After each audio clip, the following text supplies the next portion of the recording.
RallyFM.net.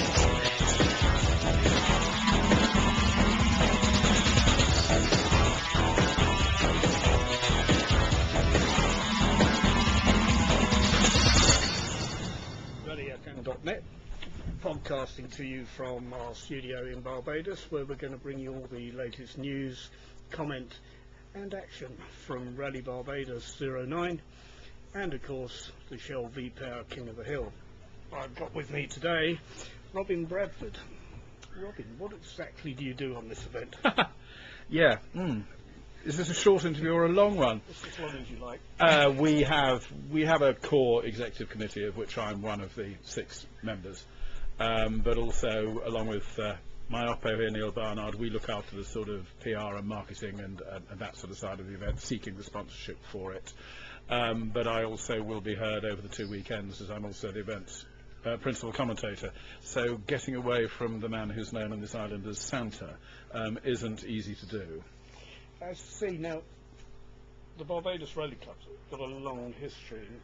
If you can tell us a little bit about that and how the event itself has developed, especially over the last 2 or 3 years. Yeah, the Barbados Rally Club was founded in 1957, celebrated its 50th anniversary a couple of years ago with gala dinners and a history of it. Oh, there, that was Santa, he wrote that too.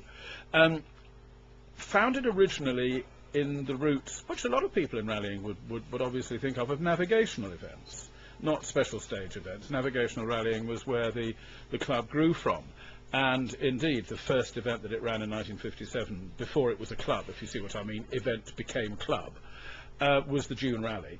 And that still runs every year. It's still a navigational event, although these days it's for four-wheel drive, things like Mitsubishi L200s and Land Rovers, things like that. And it's the longest motorsport event in the entire Caribbean that has a continuous history.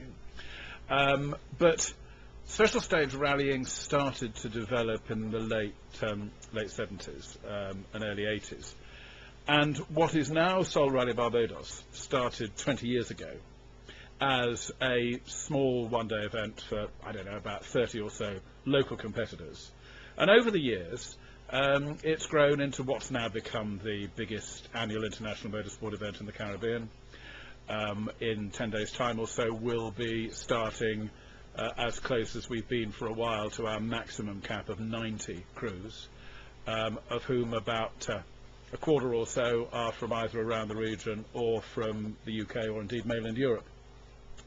And the development of that has grown steadily in recent years. I mean, this year we've got 9 genuine ex-factory World Rally cars to which you can attach names like Carlos Sainz and Colin McRae and Peter Solberg actually driving those very cars, which local Caribbean fans here will see in action in 10 days' time.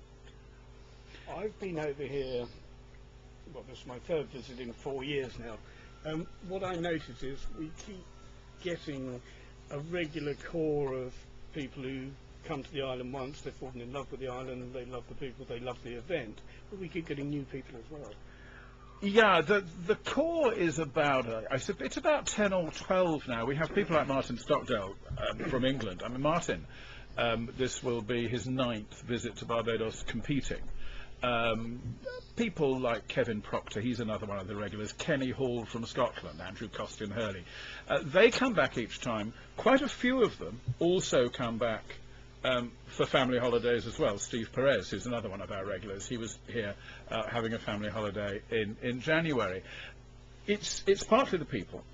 There is tremendous enthusiasm for motorsport in Barbados. It is by far the biggest spectator sport here. And those of you out there who think cricket should be, well, these days it isn't.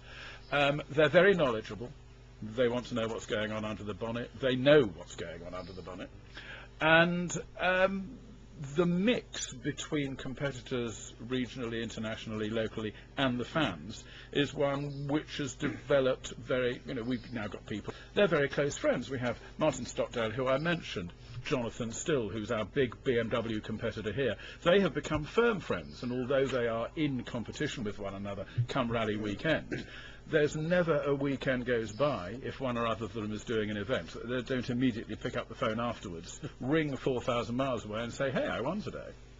The thing I noticed It's the enthusiasm of the spectators, whether it's at the ceremonial start down at Simpson's Motors or out on the stages. And I'm used to mainly events in the UK where we get a fair number of spectators, and I've also rallied in most of Europe, and you get a lot of spectators out there. But I left the Kendal stage last year to go down to Bushy Park, and I could not believe the number of people parked at the side of the stage, even building their own little temporary grandstands in places so that they could see the action.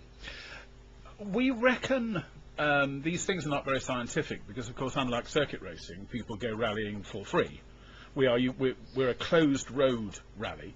We're not a forest rally, so we have no means whatsoever of charging people to park.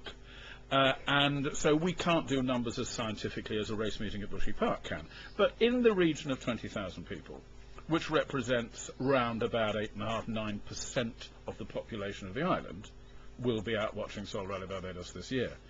And yes, the enthusiasm brings them out in numbers, but as Steve Perez said in an interview with me a couple of years ago, you can hear them through your Peltor when your co-driver's shouting notes at you, because the noise is what makes it so different as well from motorsport elsewhere in the world.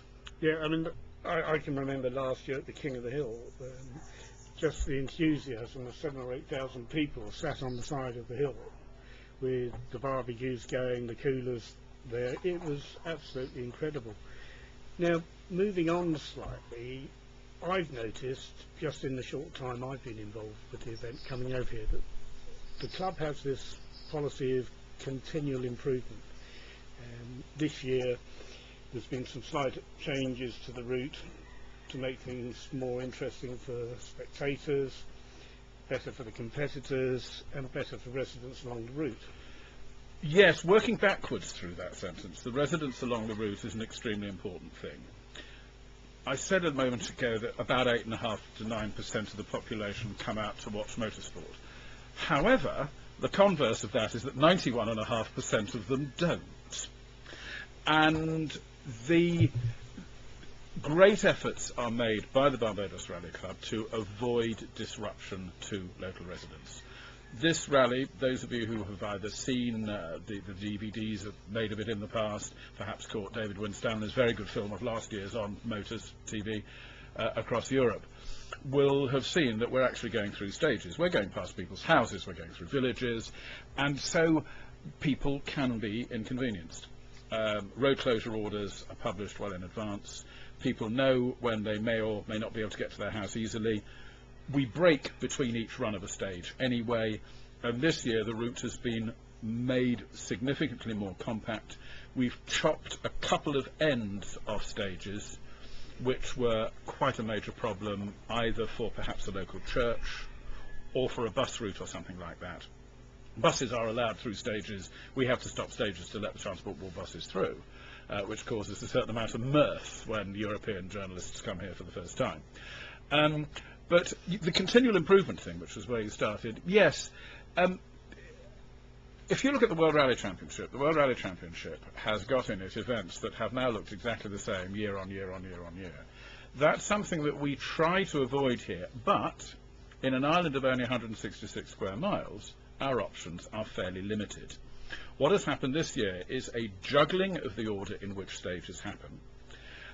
We now only have one stage that runs morning and afternoon, and then a separate stage in the morning and a separate stage in the afternoon. So 3 venues each day, in part to encourage people to camp for the day. I mean, whole families come out. You mentioned coolers and temporary grandstands. I mean, some of the temporary grandstands are fractionally better than those at Liddon Hill, you know, with due respect to the Durand family who now own Liddon Hill, of course. But yes, it's a big family occasion, and the effort is made to make it a little bit different for the spectators every year. We've tidied the route up, as we say, for competitors this year, but we've shuffled it around so it's a new challenge for them. And the residents thing, we work as hard as is humanly possible to avoid the inconvenience. Robin, thank you very much. We'll stop this session just here, and we'll come back to you, because I want to talk to you about the competitors who come from the UK and around the region, and how they're looked after so well on Rally Barbados.